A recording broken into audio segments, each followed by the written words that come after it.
Welcome to HRUnpacked, a podcast about HR workplace issues, where we analyse and then discuss the latest developments in HR and employment law that impact both employers and employees. Welcome, Kate. Thank you, Jonathan. So welcome to today's podcast, where we will be discussing digital maturity in the third sector. Charities have traditionally been slower to adopt digital transformation compared to their public and private counterparts. But today we welcome Professor Marie Griffiths and Marc from Salford Business School, who are working on a project to help charities improve their digital skills. So thanks for joining us on today's podcast. Pleasure to have you both. Yeah. You're welcome. Glad to be here. Brilliant. I mean, to start, it'd be great to get an insight into what you do, the project that you're doing, and what it all involves, really. Get the conversation going. Yeah, so I'm Marc. I'm part of the research department at the university, but work with Jonathan Marie in the business school. And effectively, the way the structure sort of works is the government gives the university some funding. We help advise small charities like Opal to try and digitalise and do other types of innovation. But yeah, that's basically what I've been doing for the last year. Okay. Yeah. 12 months, yeah. Long time. Yeah, it'll be 12 months now. Yeah. So okay. I think good to know your role. Adding to what Marc just mentioned, the project's called a KTP, which is a knowledge transfer partnership. And as Marc said, it's a government-funded project, and there's three components in it. And the components are, or the partners are, I should say, is a knowledge base, which is Salford University, and that can be any university across the UK. Yeah. In fact, I think it's going to Europe. It's supposed to be one of the one of the best kept secrets, because when you actually get a KTP and understand what it is, and you're an organisation, it has huge benefits. And not many people seem to know about it. And I don't know why that is, but not many businesses. But the KTP, so Salford is the knowledge base. Opal is and it's the charity's called Opal. So Opal. And I know I just wondered if we'd need the full sort of Oldham Personal Advocacy Limited. That's the charity. Okay. Right. So that's the one of the arms, and then the other is an associate, which is Marc, who does all the work, really. Right. Yeah. Who does all the work. So are you an academic by trade, for want of a better phrase? Sort of. Yeah, I would say that's a link between the organisation and the academic side of it. Yeah. So the premise of the project is for the charity to develop itself in terms of growth. Okay. So that's the idea of it. But the kind of golden thread of the project is around digital maturity. Yeah. Because like we'll go on to discuss, there are lots of issues around charities having the resources and the knowledge to improve their digital knowledge, really, and make sure that they are performing in an effective way. Yeah. So it's a really good, like Marie said, it's a good project because it's 75% funded, isn't it? Yeah, 75% by the Innovate UK. Yeah. So it's funded heavily by the funders, but it provides an opportunity for an organisation like Opal or Charity to get access to funds they wouldn't normally get. Yeah. So I mean, that's my neck of the woods. That up it in is, Oldham, and yours. It is, yeah. Both from Oldham, our childhood stomping ground. It is, yeah. What does the charity do? I can guess from the name, but it advocates for adults with learning difficulties. Right. Okay. So adults who are 18 plus, and basically it's been around for 41 years now. Right. The charity. So it's a long time. And the idea of it is people with learning difficulties used to get put in institutions decades ago. But the 1980s, 1990s, they started to get resettled back into the community where they were either from or where the family lived. Yeah. So that's what the charity does. It helps them in the community and try and make a difference in their life so that they live a kind of what we call a normal life. And in the charity, they come in and they're there for the day. So they arrive and there's lots and lots of different activities for them to do. And they come in for days, and then there's I think it's per day they come in, Monday to Friday. And they also there's other sort of supporting activities in there, like there's a women's sort of support group as well. Right. So it's when you go in, it's a very sort of busy, very noisy and full of sort of like lots of activities going on. Right. And it's sort of really lots of all the work. It's lots of artwork everywhere and all the different activities they've been doing. It's really good. Really vibrant. It sounds. Yeah. Okay. So where did it start in terms of the need? How do these things start, I suppose? I'm really naive to this conversation. Marie's the queen. I'm going to call you the queen of knowledge transfer partnerships, aren't you? So you know what about how the transfer partnerships work, don't you? I've done about, I think it's about 10 right from, and I was actually what Marc's role on a very first one many years ago in Northwich. And basically an organisation has a problem and they can't solve that problem for various reasons, either funds or in-house skills, or they haven't got the time or the space. So they have a problem which is ring fence, and then they have a conversation with the university, and a 2-year because it's a very. It's once it goes, it's great. But the prep work, as Jonathan and I will attest to, you've got to you have to build a business case of why the government want to give this organisation. So you have to put a business case on how wealth will be generated, what innovations are going to be happening, and it has to be detailed virtually week to week of 2-year activity. Right. Okay. And at that point, and along that sort of 2-year journey, there has to be quick wins for the organisation, because unlike sort of big organisations like, say, the university, government organisations, businesses have to have, when they start, you have to sort of say, when they're there, because they're investing their money, when will they get some return on that money, or when will they see all this activity come into fruition for them? Okay. So that's why we do it, and then it goes to a panel, and then the panel decide. We get an advisor, and we've got a great advisor, Susan Shuttle, and we work very closely with the university as well, because there's a big department here for them. Right. So it's very well. It's like it's very well sort of. It's like a very sort of well-run machine. Yeah, it sounds it. Yeah. Yeah. And so we've had quite various KTPs over the years. But so once the panel say, yes, this is a good case, we go into recruit, and we've got the amazing Marc Harrison. And then you come along, and then Jonathan and I don't sit back. No. But we're doing a supporting role. So you then work with the organisation, and then try to, and obviously what we've written down for 2 years, we did that about a year ago. So then that has to be sort of, remapped against their business needs at that time, and any changes and challenges, and things happen all the time. So as we know, we're in this sort of like very VUCA world. We've got Marc just then come along and puts what into theory into practice. Right. Okay. Yeah. So do you spend a lot of time up there on premise? Yeah. So I'm quite from a technical background. Right. Jonathan and Marie help with the more of a culture aspect. So that's more their area. So I'll embed something, the technical stuff, and then obviously Marie and Jonathan will help say, okay, is this working for staff? Yeah. Okay. So it's a 2-year project, isn't it? You're working on it, and then 5 years after that, the organisation has to demonstrate how they've kind of grown financially. That return on investment. Yeah, exactly, for the government. Yeah, it makes sense. But the main aspect of it is around improving staff skills. Okay. Around digitalisation.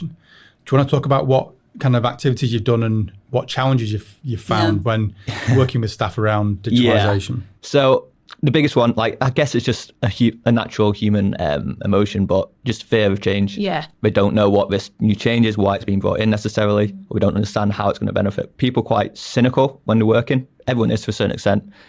How is this going to benefit me? And if it doesn't benefit you directly, why would you want to bother learning a new process? Because it just adds more work for you. That's human. So it's just making sure, showing a bigger picture, how is this going to help Opal? And then obviously that helps the organisation, and then that's going to help them as an individual. Right. So just getting them on board that way to help see the bigger picture. Yeah. And help show how it's going to bring in more funding long term and make more job security. So what kind of digital transformations have you done? What types of things have you bedded in? Yeah, so the biggest part of the project so far has been called CRM.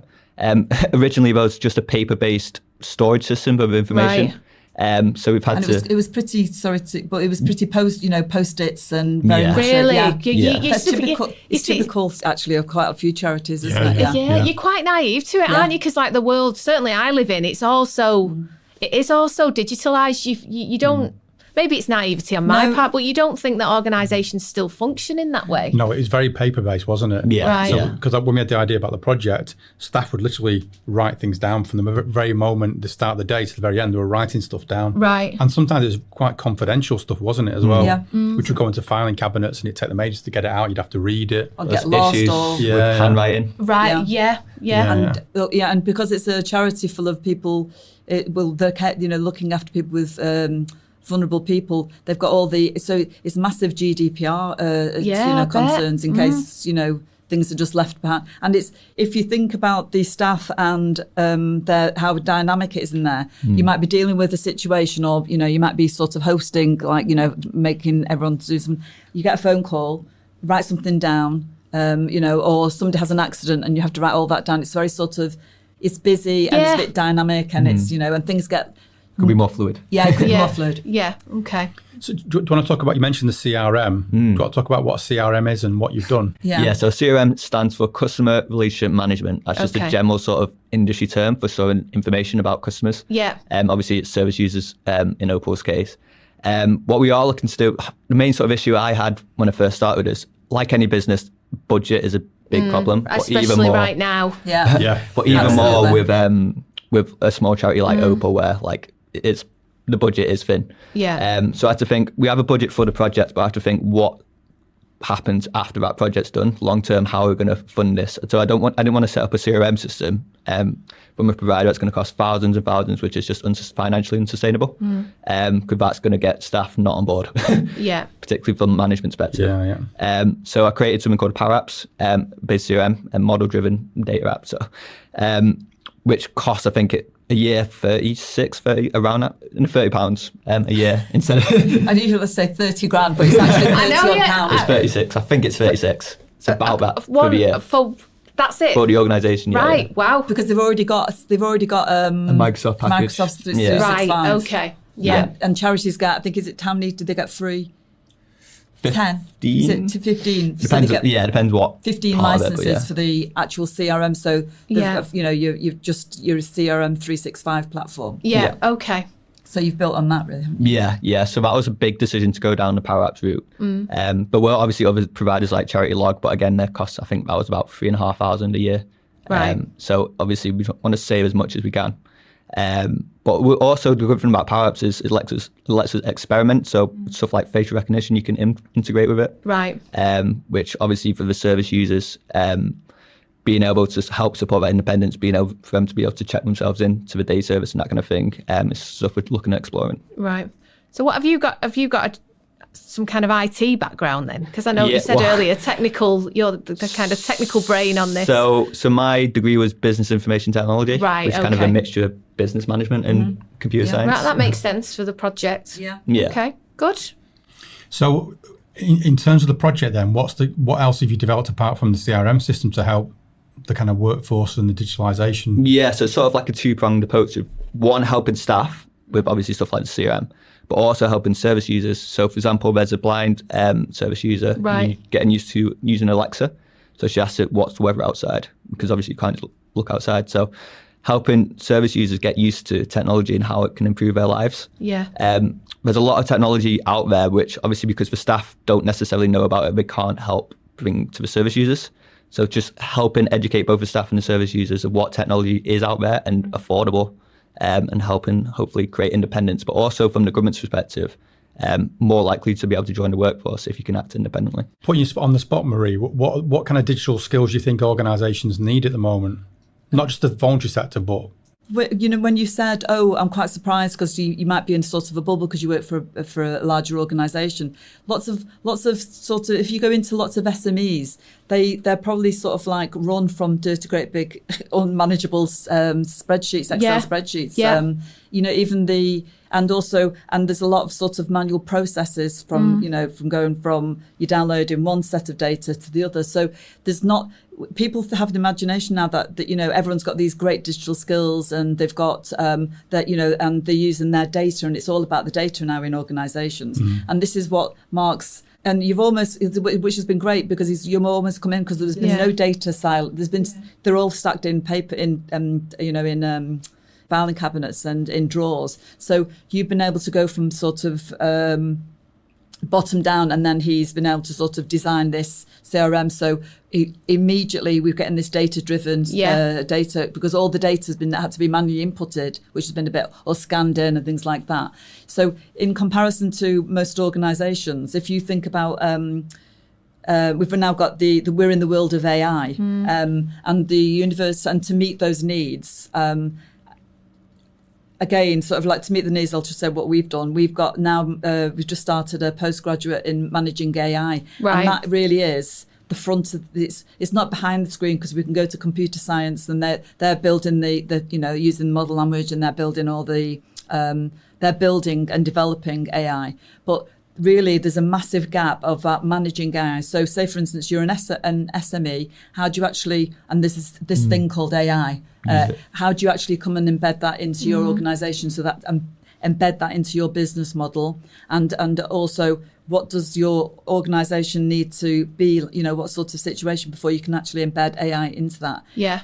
There's a big gap on, and it's lots of technologies, really big gap on what is actually AI, because it's like this sort of big sort of thing, when it's, in fact, it's not. It's small tools that you can use and bring in and embed in sort of, in small time. So I would say, to answer your question, I think a lot of these skills that are needed is what we've always needed. There's this gap. It's it's basically how, for the front side, like we do in managing AI, is what are all the different tools?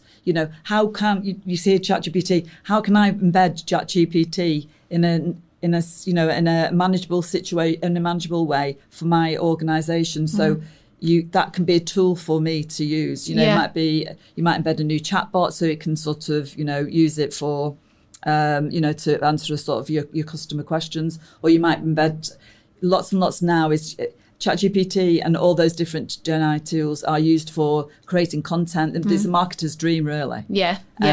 But there is the big but. You've got to make sure everything is, because it tells lies, ChatGPT. Oh, it does. We did a bit of an experiment on that, didn't we? We did, yes. What did you do? We got the HR students at Salford. So Prudential very kindly gave us access to BrainBox. Yeah. Oh, yeah, which is the AI system. So the students compared BrainBox to chat to other AI systems. AI tools. Yeah, no, it's just we used quite a few systems, and when we compared them all, BrainBox. I'm not just saying it's because you know. Well, you can if you want. The results were really clear with BrainBox, which is what Prudential produced. It wasn't as much information, but it was more accurate. Yeah. I think because of the legal side of it, that was obviously necessary, because they're asking questions about employment law and HR advice. So you have to be very, very accurate with that kind of stuff, especially in relation to the law. When we looked at other AI systems, it produced a lot of information, more information, but it wasn't as accurate.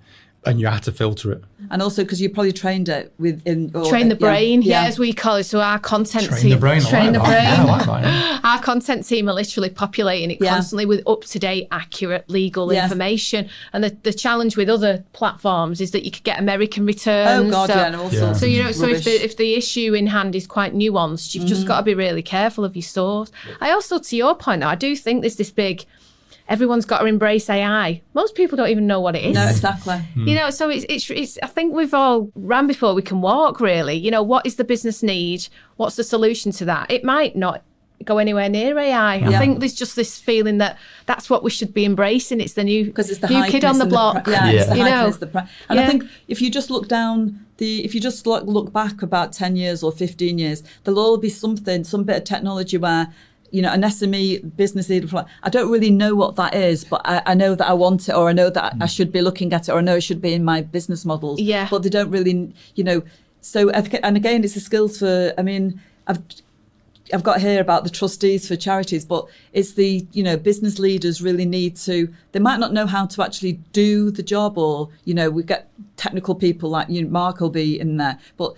They should really understand what that digital might do for their the return on investment, or what they can do to improve the workplace or streamline processes, things like that. Really, amount of times I've seen powered by AI on LinkedIn. Are Opal embracing AI in any way, shape, or form? Yeah, so I'm really pushing for ChatGPT, right? But used in a common sense type way. I saw a really good quote where AI is not going to take your job, but someone using AI will. Yeah. And effectively alludes to being more Quote efficient. that, really. Yeah, it is. Yeah. Because you can be so much more efficient if you know how to use the prompts in AI Yeah. properly. So I was like asking it about tire pressures the other day. Right. Just because effectively, if you use AI correctly, you have to think about it like sort of like a efficient Google. Right. So it just scans the internet, but just Yeah. in one place instead of having to go through each individual website to check, which could just be a load of rubbish to be honest. That just looks like a nice looking website, but the information isn't good quality.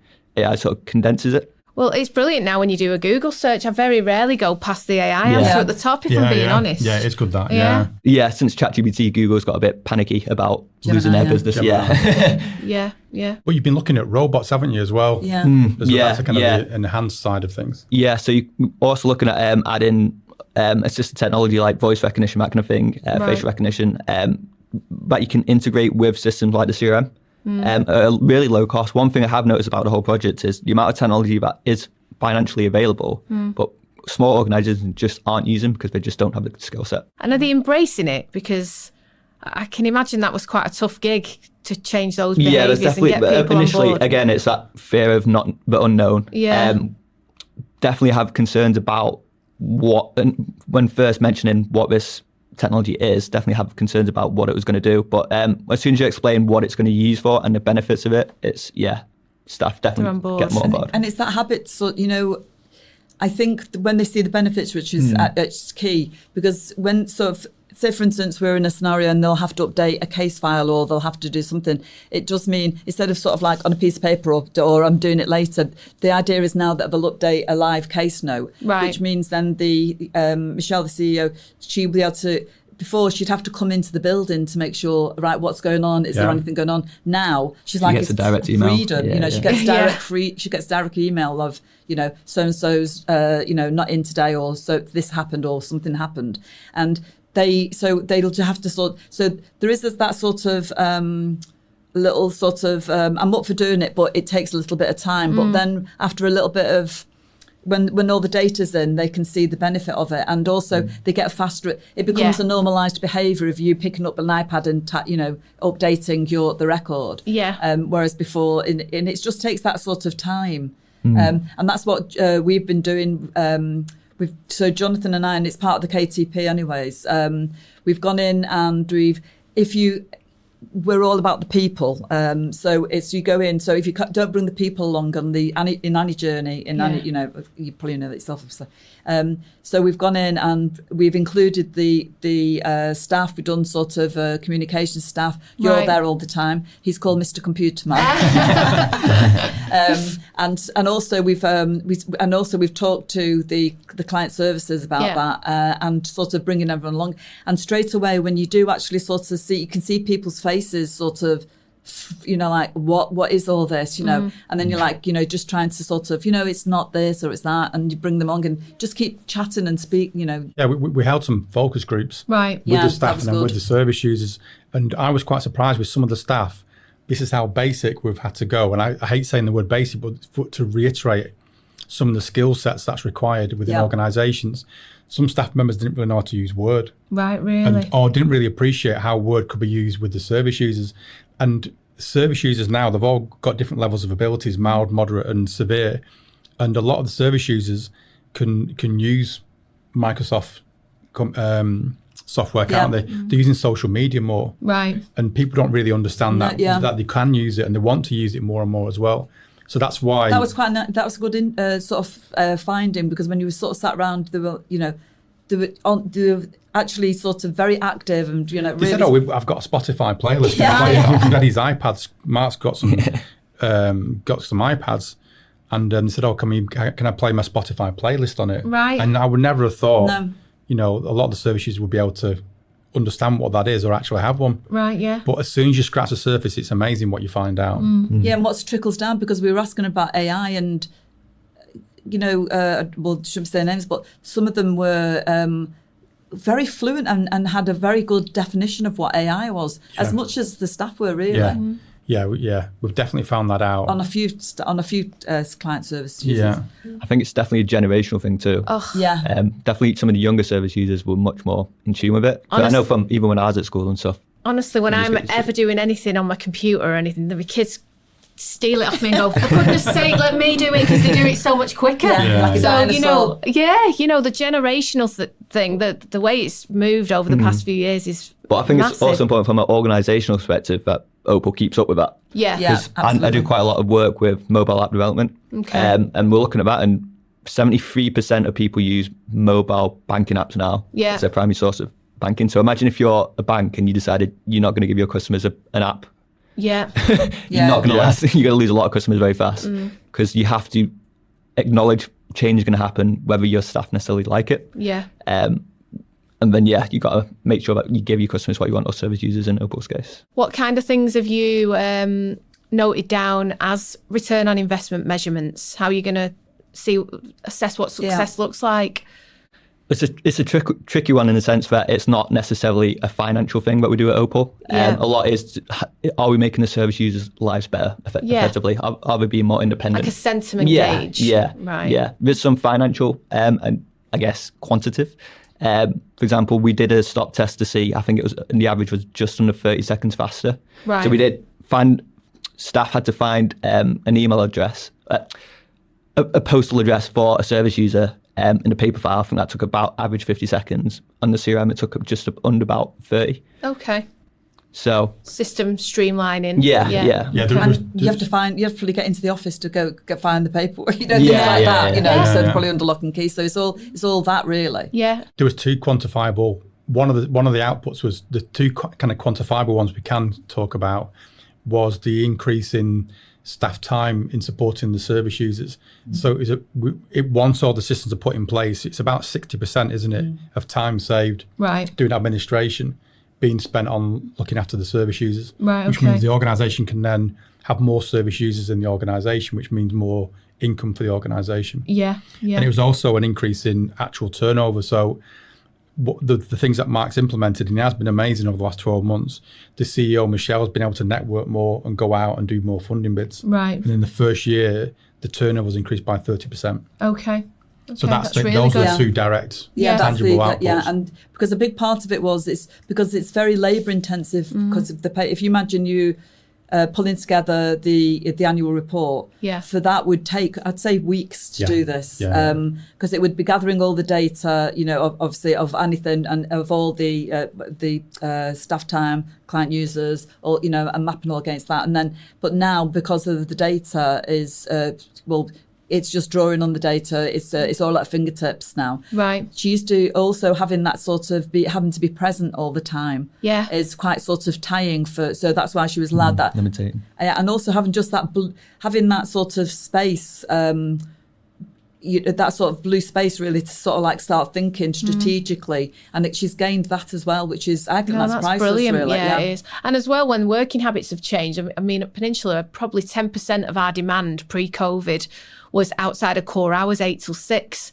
It's shifted to about 15%. So people work so differently. And Michelle, I think you said, do a bit in the evening, jump on the CRM, get some data downloaded, and flex out the way they work as well. And that time is then going to be for bid writing, because it is a very precarious sort of environment that charities sit in, because funding the charities had for some time would just get pulled and you have to plug that with something else.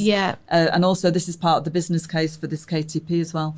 I think also you can't take away, and sometimes you can't put a figure on, from the trustees down, because there's a great report every year. Charity Digital do a survey on all the charities, and they've got this great report. And quite a lot of what's typical of charities is you've got quite a lot of digitally challenged individuals who've got all the they're on there doing the trustee role, and if they can't see that there's a need to digitalise an organisation, then that's your first challenge.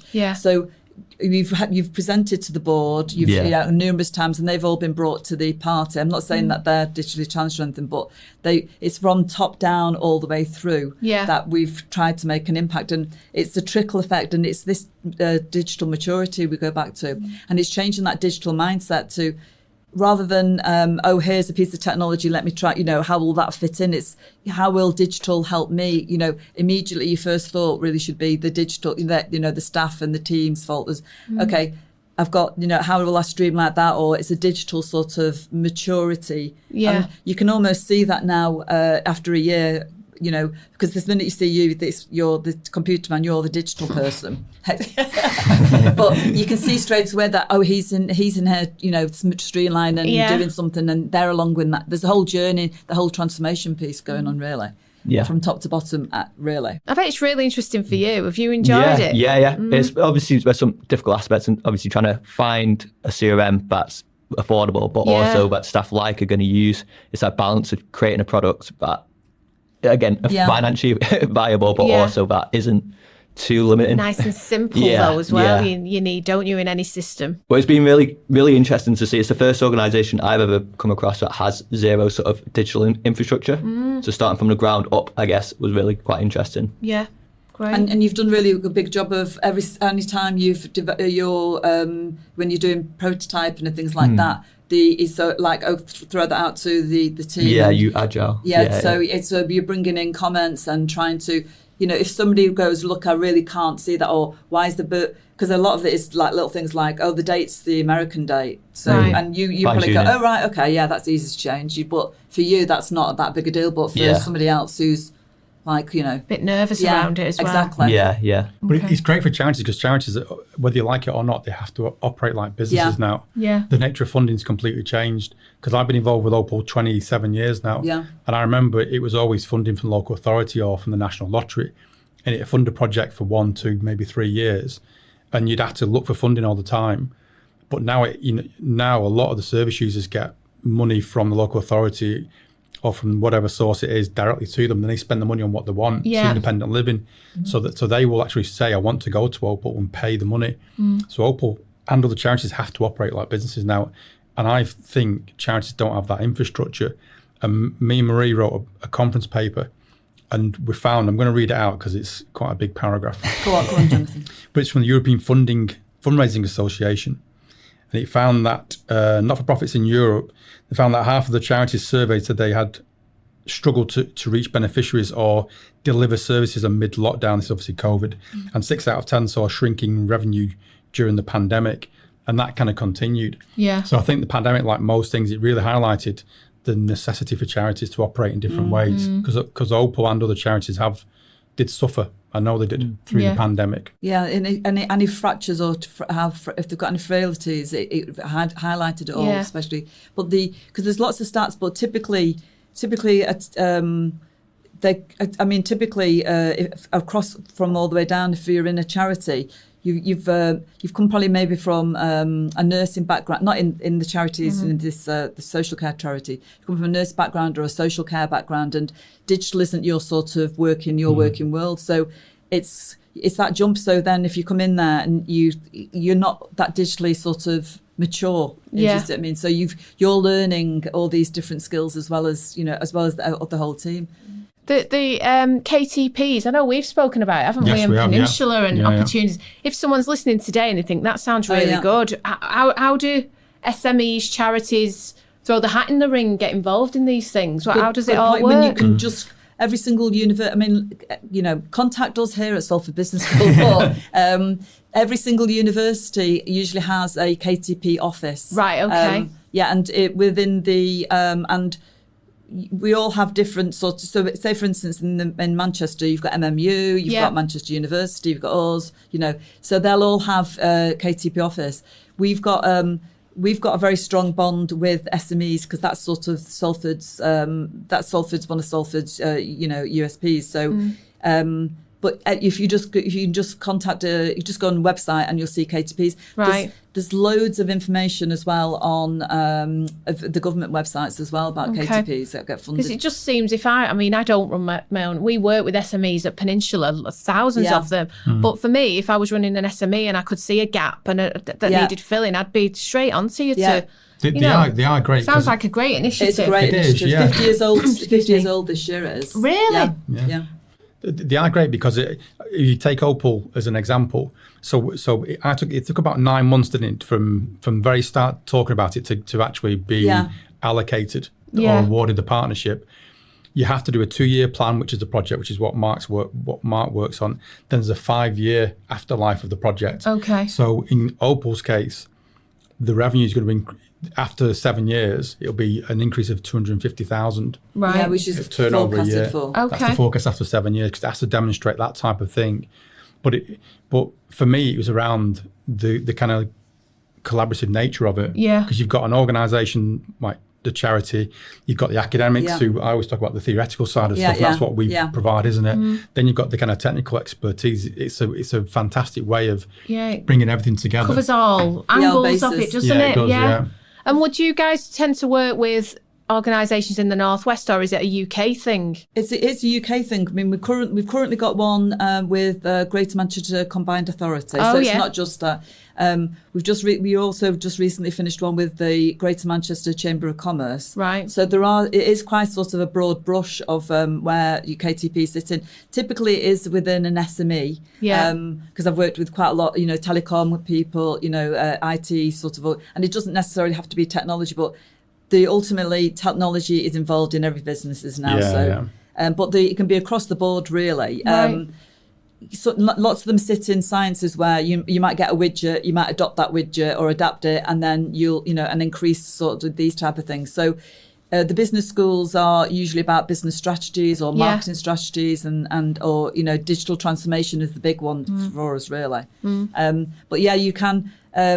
Generally, because you have to, the investment for us is we spend half a day a week with Opal or with the partner.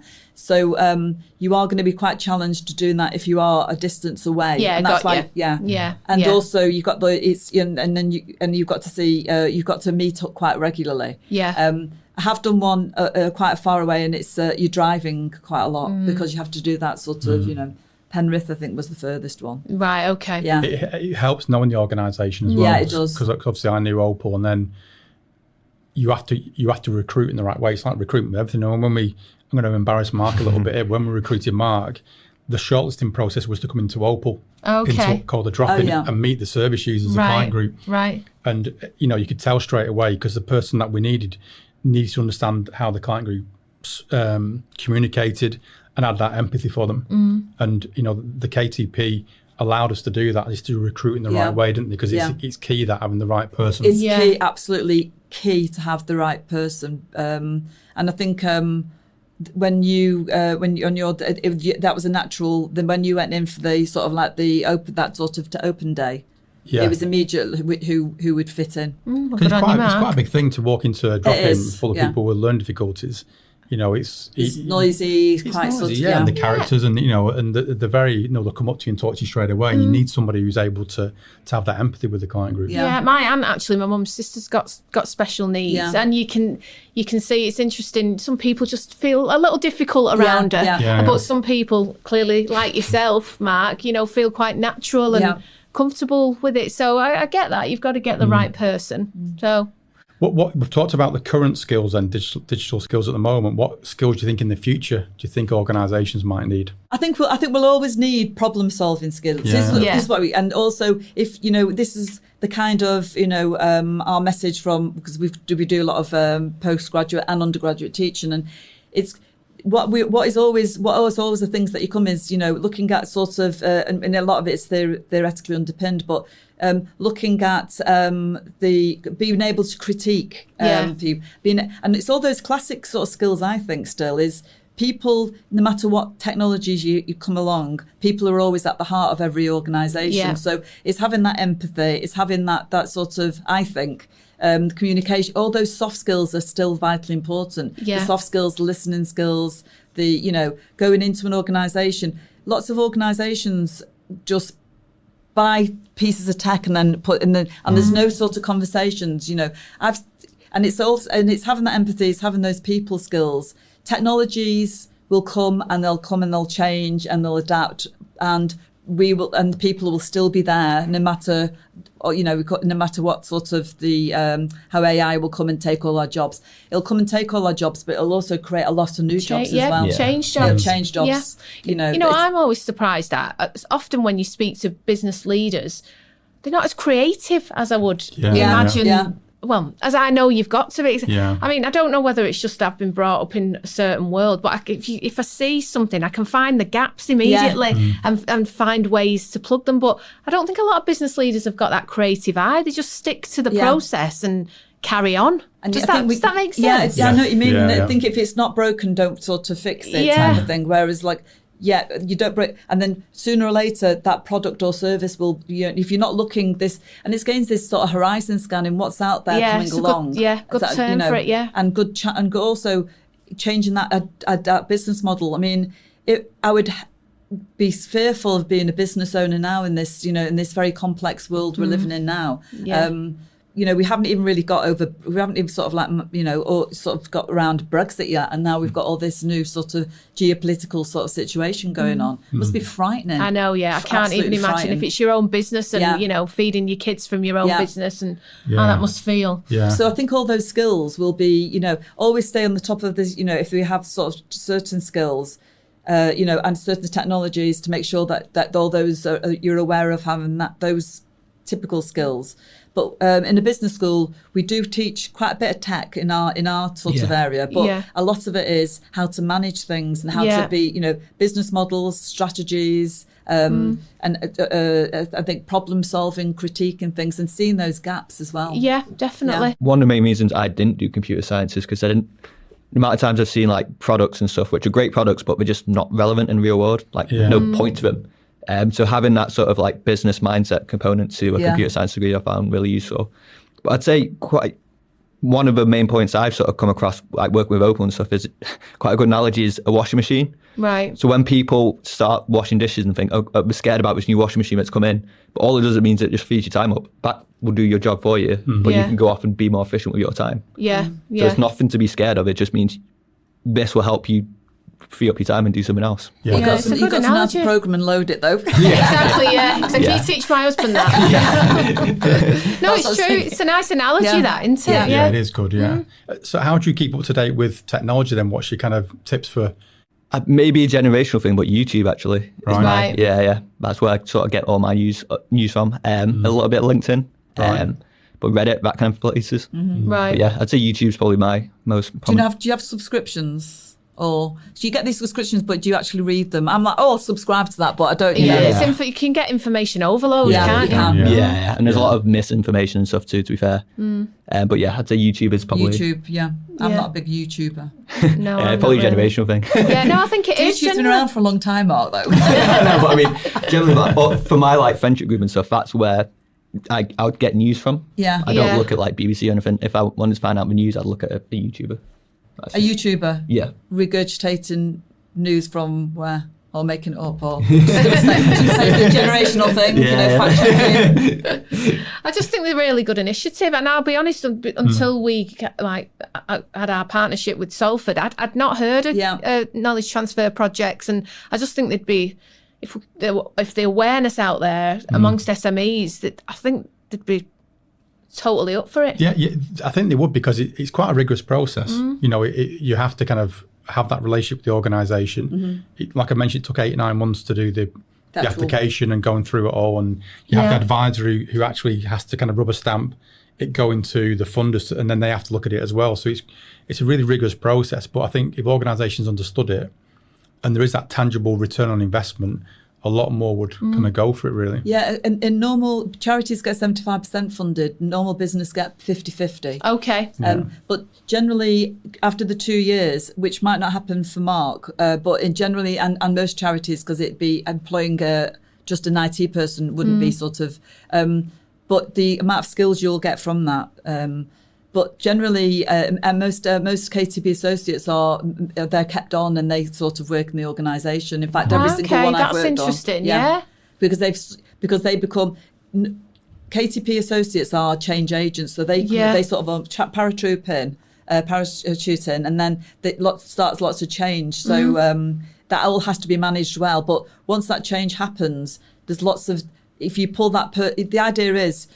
Marc's is a great example, because the idea is you go in and you share your knowledge and you transfer that knowledge, so other people now have that knowledge of the digital maturity, and then you can exit stage left.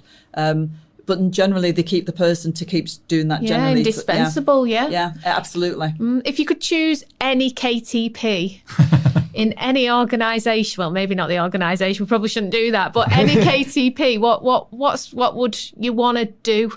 Ooh.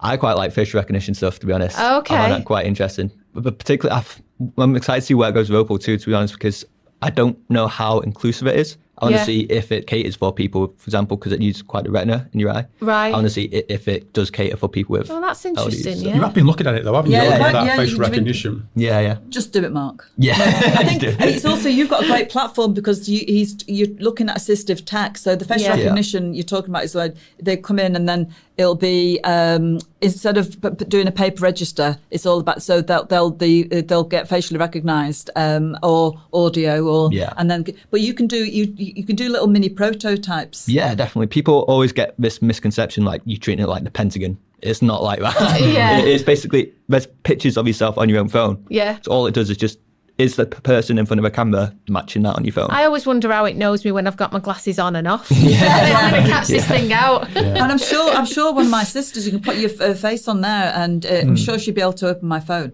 Or it does the twins and things like that. But there's definitely concern, obviously, for good reasons. But a bit like nuclear power, it depends if you can use it for clean energy or if you're going to put it in a missile. It's all about what your intentions are. The individual using it as well. Yeah. No, interesting. Well, that kind of stuff, that facial recognition is great because the service users will walk into the building and they'll be recognised straight away. Yeah. And it makes it more interactive. Yeah. More independent. Quite personal as well. Yeah, more personal as well, yeah. And you're looking at sort of lots of different assistive technologies. But I think the gift of this KTP for Marc, because, you're 24. Oh, no, you're 25 now. Getting old.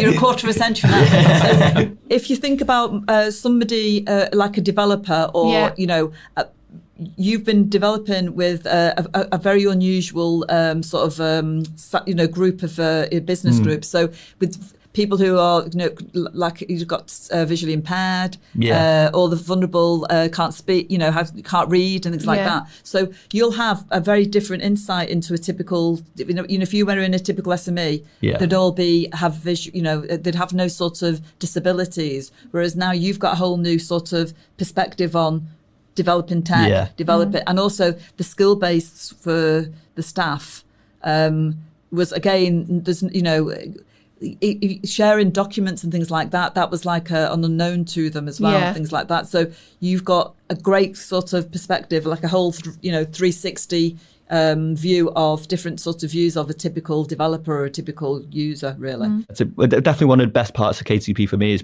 been really rewarding using this technology to help people. Like it's not for profit. Yeah. Like you're not trying to just help shareholders increase the stock price. Yeah, like, when you see a difference to someone's everyday, particularly with the group of people. The vulnerability so when you can bring of the group in you're working with. technology and then you can see it actually helping their independence and live by themselves and stuff. Yeah, I get that. That's brilliant. There's about 6,000 adults with learning difficulties in Oldham. Right. And Opal has a contact with probably about 100, I'd say. Across all its projects. How come you've been involved for so long? I was a student when I started there. Were I did you? a 3-month project when I was a student, in 1998. So I helped them write a business plan. I wasn't even born then. You He keeps rubbing it in today. Stage thing. That's brilliant that you've been involved, stayed involved. But it is, I think, because I'm from Oldham as well. Yeah. You're aligned to that, to the area and in Oldham as well, I noticed a lot of adults with learning difficulties were hanging around and around the shopping centre, Spindles, and they weren't doing very much during the day. And then when I got involved with the charity through a project, I saw it immediately how useful it was going to be and how important it was. Right. And it's old kind of marketing strapline was making a difference. That's what Opal strapline used to be, and it does make a difference. Yeah, brilliant.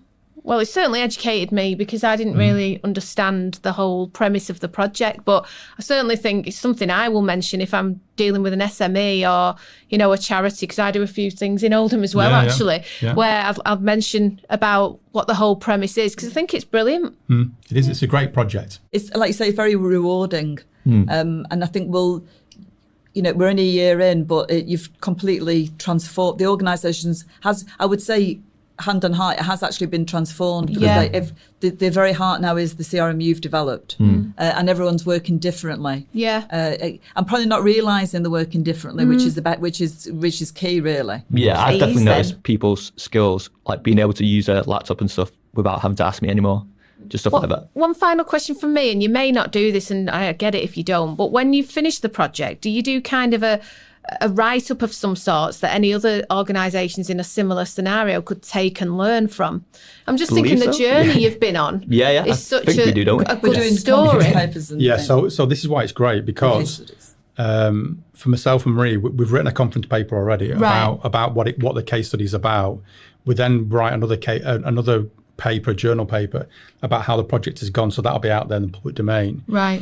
But the KTP Associate, which is what Marc's title is, they not only get to come in and work with an organisation, they get to go to conferences yourself, don't you? Yeah. You know, the training's amazing that they go through as well. Yeah. It's not just about the charity or the academics, it's about the individual who comes on to work on the project. Yeah. So Marc's off to Canada, aren't you? Yeah. wow. Yeah. Next month. Conference. You have to get a personal development plan That's for fantastic. training and things that will important.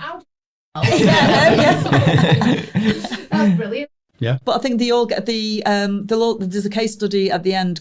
I mean, you've also been submitted for they have awards for the KTP awards and things Future like Leader that. Award. Future Leader Right. Awards and things That like you've that. been So nominated it's a well-oiled machine actually when you do see it. Sounds for it. sure. Sounds it. Oh, well, thank you. Good stuff. Yeah. Thank you so much. It's Thank a you, pleasure to yeah. have your company and meet you. Well, nice You too. meeting you guys. Thanks both. This podcast was brought to you on behalf of Salford Business School and edited by Reese Beard.